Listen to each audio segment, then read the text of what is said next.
What's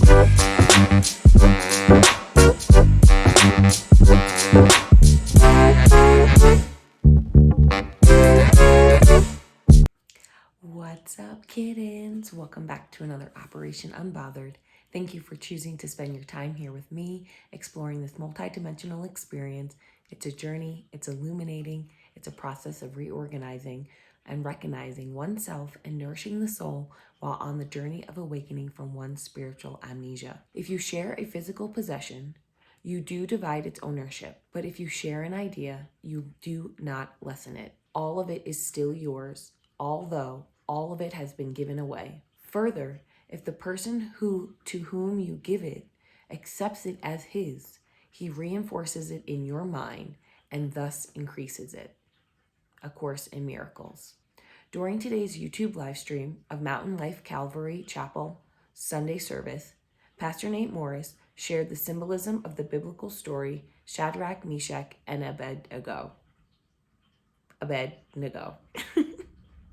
In relation to his own recent experiences and opportunities to role model faith in action, and the reminder that there is always another one in the fire in midst of chaos, and it is our jobs as miracle workers in alignment with Source to not perseverate on the narrowed focus of chaos and crisis, as Source is giving us the opportunity to be the person we say we are.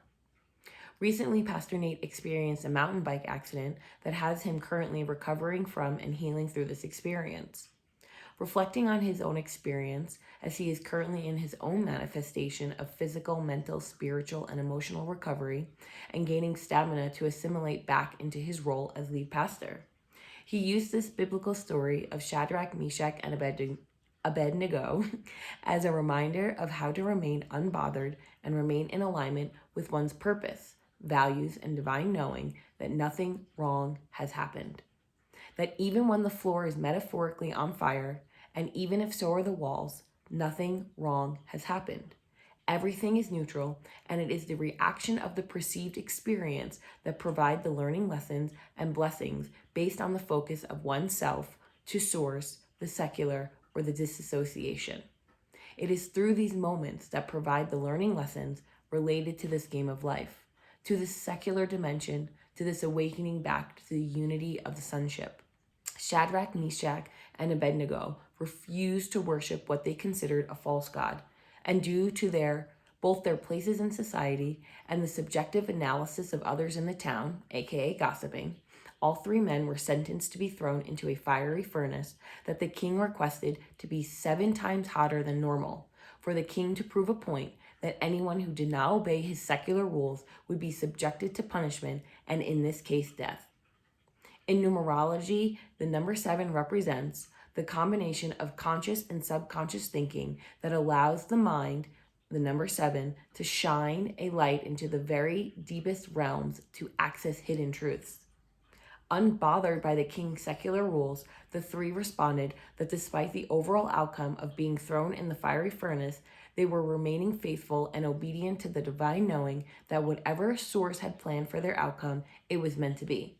Option 1, live and tell about the experience with integrity. Option 2, die in the furnace with integrity.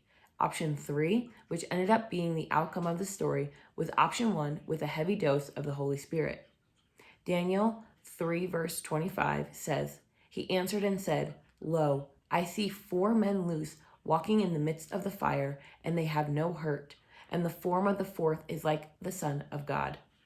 Pastor Nate explained that in the Bible, there are examples of the visible manifestation or appearance of Christ before his human incarnation, which is known as a Christophany. My biggest takeaway from the experience of Pastor Nate and Shadrach, Meshach, and Abednego is that no matter how chaotic, how fiery, how uncertain an experience seems, the embodiment of complete surrender, complete faith, complete eyes focused on Source is the essence of being unbothered.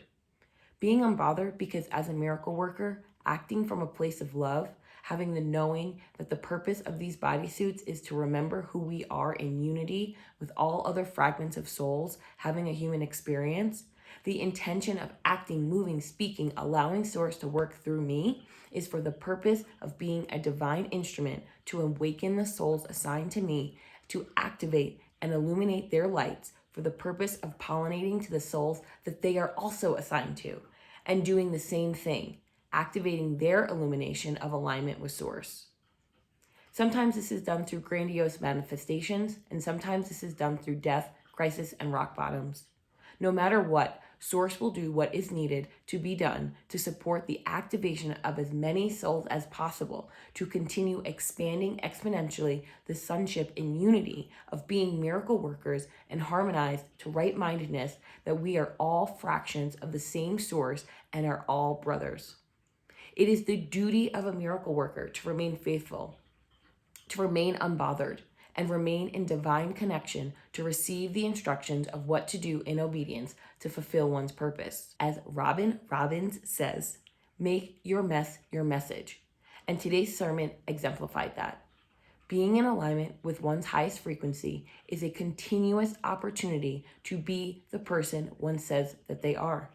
The devil and his friends are liars and will use manipulation tactics or positive reinforcements directed at the ego to coax and tempt the bodysuit and mind to act secularly and ignore the directions of the miracle-mindedness. Manipulation to the mind to doubt the intentions of Source, manipulations of the low-frequency people around you to cause friction and confusion, fueling the opacity of energetic exchanges with those around you to be that of the secular intention and not purity and alignment for the highest frequency of good for you. This is not a drill. This is the energetics of the secular dimension. Study Notes ABA defines positive reinforcement as an operant or learned behavior contingency in which a behavior is emitted, a stimulus is added to the environment, and as a result, the behavior is more likely to happen again in the future. Please note that the use of the word positive is not a judgment or subjective use of the word. Rather, in applied behavior analysis, positive means adding something to a situation, as the opposite would be a negative or to remove something. In season 35, episode 12 of PBS Nature, they shared this fact about the giant sequoias and their need for fire for germination. Giant sequoias are the largest trees on Earth. They can grow for more than 3,000 years. But without fire, they cannot reproduce. The giant sequoias really are born of fire. A fire gives them three things that they need for regeneration. 1, it punches a hole in the forest that allows there to be more light and more water for the sequoia seedlings. 2, the second thing it does is that it heats the cones up in the mature sequoia trees without harming the trees, and those cones open up and there's rain of seeds on the ground. And the final thing it's done is it clears away all the leaves that have been built up, because sequoia seeds need to hit bare mineral soil before they can germinate and survive well. Being in a fiery situation creates space for the transformation, for the beginning of new opportunities to learn, to lean not on one's ego's understanding, yet to lean into and trust what is ever meant to be, will be. Meg, the Draconic Priestess, spoke of similar concepts as chaos magic. And after a Google research project, I came across the Marvel database that references the Scarlet Witch in X-Men, the trial of Magneto number 5, explaining chaos magic as, chaos magic is neither purely constructive nor destructive. It's not limited by good or evil. It's the possibility of both, neither and everything in between, a die you cast, a balanced wheel moving between life and death. What results in the chaos is up to the person navigating the chaos. It can be life-giving, miracle-working, and illuminating, or it can be destructive, sinister, and fueled by the ego. Through free will, it is up to the perceiver to decide what to do, how to compost those experiences to fuel the fire of either their ego or of their soul. Fire, chaos, transformation, unbotheredness, trust, divine alignment, love, miracle worker. All of these words and terms are meant to be pollinated with others in our universes for the divine purpose of providing many types of languages to connect with the souls assigned to each and every one of us. It is through our personal experiences and sharing our testimonies that will provide a reference point to others that, yes, others have experienced similar opportunities to awaken from their spiritual amnesia. Yes, others have experienced similar opportunities to be the person that they say they are. Yes, there are strategies, tools, and divine purpose for why each soul has chosen their life, their circumstances, and their process to unite back with the sonship. Let us start our process of reawakening with just a few simple concepts. Thoughts increase by being given away. The more who believes in them, the stronger they become. Everything is an idea. How then is it possible that giving and losing can be meaningfully associated? A Course in Miracles. With that, everyone, I wish you a grand rising, a grand afternoon, a grand evening, wherever you are in the world. Blessings and abundance, love and light, and I will see you tomorrow.